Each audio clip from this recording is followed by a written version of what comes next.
बिस्मिल्लाहिर्रहमानिर्रहीम। अस्सलाम वालेकुम दोस्तों, उम्मीद करता हूँ आप सब खैरियत से होंगे। मैं आपका दोस्त अब्दुल वासिद और आप मेरा YouTube channel Kashif Suzuki centre देख रहे हैं। तो जी, नए आने वाले दोस्त सबसे पहले मेरे चैनल को सब्सक्राइब करें और वीडियो को लाइक करें ताकि मेरी मजीद आने वाली वीडियो आप तक पहुँच सके। शुक्रिया। तो जी दोस्तों, आज का जो हमारा टॉपिक है सुजुकी GS 150 बाइक है। इस बाइक की आज मैं ट्यूनिंग कर रहा था। तो इसका जो मेन जो इसकी चीज़ आ गई, इसके टेपर्ड, उसके मतलब मैं अपने दोस्तों के साथ शेयर करता चलूँ। जो कि मुझसे यूट्यूब के ऊपर सबसे ज़्यादा सवाल पूछा जाता है जी कि इसके टेपर्ड किस गेज से सेट होते हैं, इसके टेपर्ड कितने किलोमीटर के बाद सेट करने चाहिए। तो मैंने कहा क्यों ना अपने दोस्तों को इसके ऊपर एक छोटी सी वीडियो बनाकर दिखा दूं। वैसे इस टॉपिक के ऊपर मेरी वीडियो तो है, लेकिन मेरी कोशिश होती है कि हर वीडियो में कोई ना कोई नई बात जो है अपने दोस्तों के साथ शेयर करूं, जिससे आपका थोड़ा सा फ़ायदा हो सके। ये बाइक जो है शुरू से मेरे पास आ रही है, पहले दिन से मेरे पास ये बाइक आ रही है। इस वक्त ये बाइक जो है जी टोटल 22,000 किलोमीटर तक चल चुकी है। और इसके जैसा कि आपको मैंने पहले बताया कि इसकी ट्यूनिंग हम कर रहे थे, तो इसके टेपर्ड्स को चेक करने के लिए सीट और टैंकी जो है मुझे इसकी खोलनी पड़ती है, क्योंकि इसका एक टेपर्ड कवर जो है वो टैंकी के नीचे होता है। और टेपर्ड कवर जस्ट जो है वो अच्छे तरीके से हो जाते हैं। एक चीज़ मैं अपने दोस्तों को बताता चलूँ कि अगर आपकी बाइक एक चीज़ मैं अपने दोस्तों के साथ शेयर करता चलूँ कि अगर आपके पास न्यू बाइक है, फ्लाइट 4 बाइक है, और वो बाइक आपको लग रहा है कि उसके टेपर्ड आवाज़ कर रहे हैं, तो मेरा आपको ये मशवरा है कि उस बाइक के आप टेपर्ड ना चलवाएं। कंपनी के शोरूम के अलावा उस बाइक को आप कहीं पे चेक ना करवाएं, क्योंकि मेरे पास ऐसे बहुत सारे केसेस आए हैं कि लोग ऐसे अपनी बाइक के टेपर्ड जो है किसी आम मैकेनिक से चेक करवा लेते हैं, लेकिन उसके बाद उनकी बाइक के टेपर्ड जो हैं वो बिल्कुल अच्छे तरीके से एडजस्ट नहीं होते, काम सही तरीके से नहीं करते, क्योंकि लोगों को इसके टेपर्ड की सेटिंग के मतलब पता नहीं होता। तो वो अपने तरीके से इन बाइकों के टेपर्ड एडजस्ट करते हैं, जो बाद में ज़्यादा नुकसानदेह होते हैं। बाइक की पेट्रोल एवरेज भी ज़्यादा हो जाती है और बाइक शोर भी ज़्यादा करती है।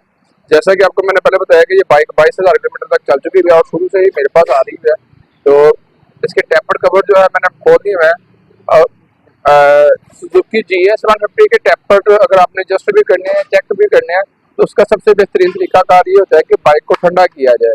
बाइक के ये मैंने सबसे पहले हमने इसके ये सीट और टैंकी वगैरह उतार के इसके टेपर्ड हमने ये कवर खोल देने होते हैं कि बाइक जो ठंडी हो जाए। तकरीबन आधा घंटा इस बाइक को हो गया है कि उसके ऊपर मेरा हाथ अब लग रहा है। इसका ये मतलब है कि बाइक अब ये ठंडी हो चुकी है।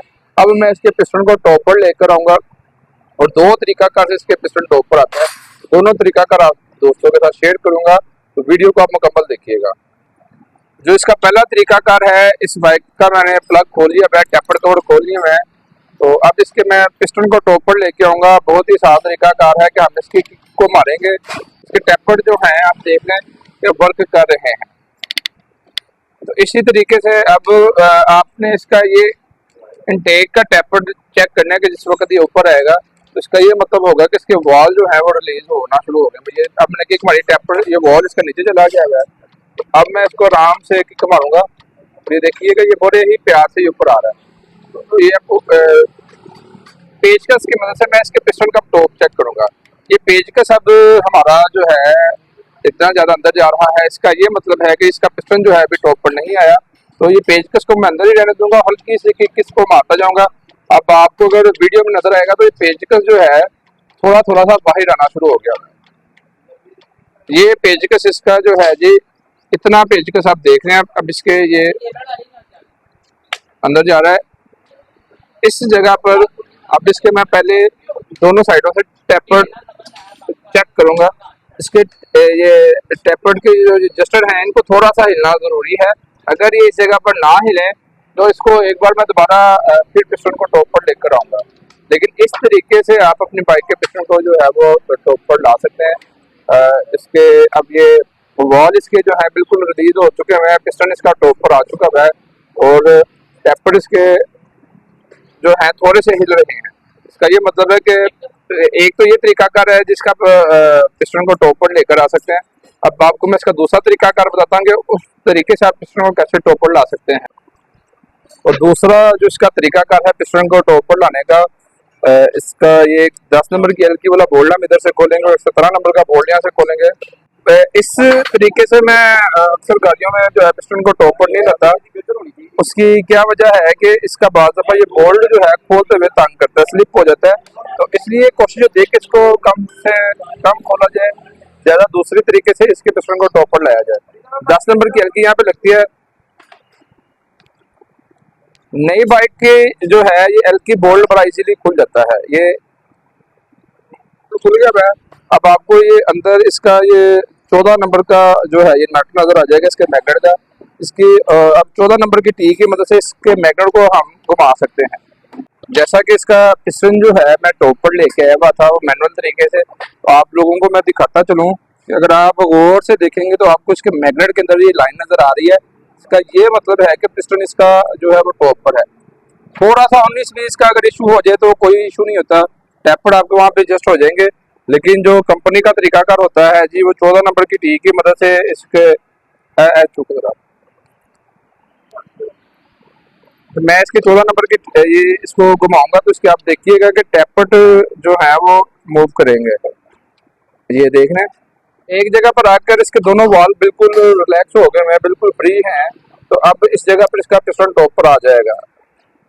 इधर से भी आप चेक कर सकते हैं कि इसका ये जो पिस्टन के टॉप की जो लाइन है वो इस तरीके से भी आप चेक कर सकते हैं। तो ये दो तरीकाकार होते हैं जिसकी मदद से हम इसके पिस्टन को टॉप पर ला सकते हैं, इसके टैपर जो है जगह पर एडजस्ट कर सकते हैं। तो अब जो है इसका दोनों तरीकाकार मैंने आपको बता दिए। अब मैं आपको इसके टैपर एडजस्ट करके बताऊंगा। ये बाइक टोटल 22,000 किलोमीटर तक चल चुकी हुई है और अभी तक ये बाइक जेन्युइन चल रही है। तकरीबन एक बार अगर कंपनी के टैपर एडजस्ट हो गए हो तो 15 से 20,000 किलोमीटर तक चल जाती है।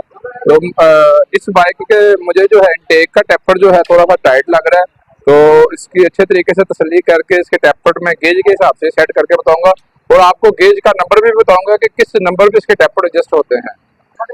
तो ये आपको मैं कंपनी की तरफ से जो चार्ट एक दिया गया है मैं उसके हिसाब से वाल की क्लियरनेस दिखा रहा हूँ। ये आप सबसे आखिर में देख लें GS 150 4 स्ट्रोक बाइक है और ये आ गया जी टायर प्रेशर, ये वाल कंटेनमेंट आ गया जी।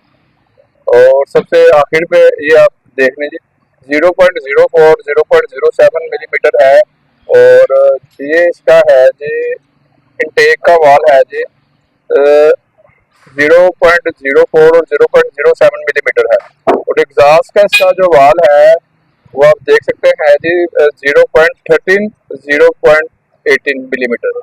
इसके हिसाब से आपने इसके टैपर एडजस्ट करने हैं क्योंकि मेरे पास जो गेज है उसके नंबर जो है वो मिट चुके हैं और बाद दफ़ा ये होता है कि चाइना की गेज भी होती है और उनके थोड़ा सा डिफरेंट आ जाता है। ये इसका जो जर्मनी की गेज के हिसाब से उन्होंने साइज दे रखा था, जो आपको बहुत अच्छी गेज जो आपको लगेगी ये उसके हिसाब से इसका ये साइज है।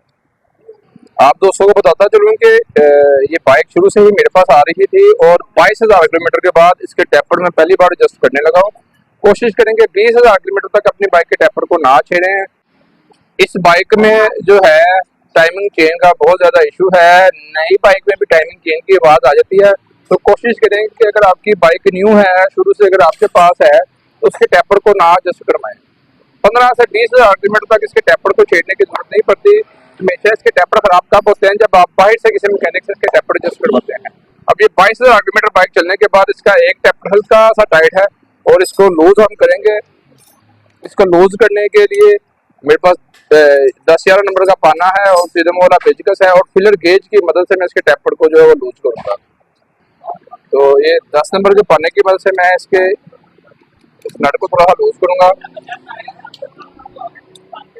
इसकी ये गेज जो है मैं आप दोस्तों को पहले दिखा दूं कि बहुत इसमें से टाइट जा रही है, इसको थोड़ा सा फ्री जाना चाहिए।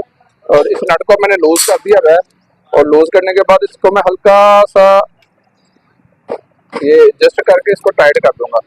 अपने दोस्तों के साथ मैं शेयर करता चलूँ कि इसके टैपर को ज्यादा जो है वो मैं छेड़ाछाड़ी नहीं करता। ये आप देख लें कि इसमें से गेज जो है बिल्कुल टाइट सी गुजरी है, गेज बिल्कुल लूज नहीं गुजरी। टैपर करने के बाद एक बार आप हिला के चेक कर लें, टैपर अगर ज्यादा लूज भी होगा तो उस सूरत में भी ये बाइक जो है टैपर इसके आवाज करेंगे। टैपर इन बाइकों के बड़े हिसास किस्म के होते हैं। तो उम्मीद करता हूँ जी कि आपको मेरी आज की ये वीडियो पसंद आएगी। अगर आपको मेरी आज की वीडियो अच्छी लगे तो वीडियो को लाइक कीजिएगा, चैनल को सब्सक्राइब कीजिएगा और बेल के बटन को भी दबाइएगा ताकि मेरी मजीद आने वाली वीडियो आप तक पहुँच सके। भाई को तो हमें याद रखिएगा। अल्लाह हाफिज़, भी मान लो।